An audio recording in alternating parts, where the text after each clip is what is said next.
என்னையா கிளம்பிட்டியா? ஆமாம்மா, சரி போயிட்டு பாய். அம்மா, காலேஜுக்கு ஃபீஸ் கேட்டிருந்தேன். ஒரு நாள் பொறுத்துக்கிறியா? கேட்ட பக்கம் கிடைக்கல. சரிம்மா, ஃபீஸ் கட்டணும்னா நான் காலேஜ் போய்க்கிறேன். எல்லாம் ஒரு மாதிரி பார்க்குறாங்க, சங்கட்டமா இருக்கு. எப்பா இரு, ஒரு நிமிஷம் நான் வந்துடுறேன்.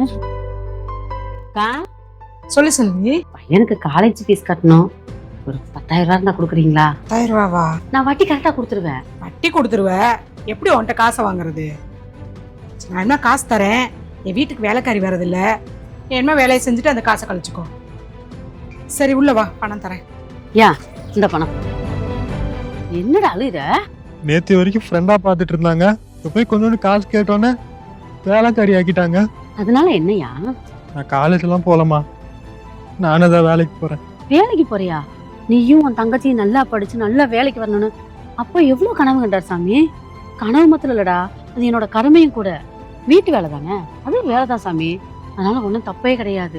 நம்ம மீண்டும் நல்லா இருக்கிறதும் கஷ்டப்படுறதும் நீயும் உன் தங்கச்சி படிக்கிற படிப்பை தான்டா. நிறைய பேரோட தலையெழுத்தவே படிப்பு தான் சாமி மாத்திருக்கு. போய் படி.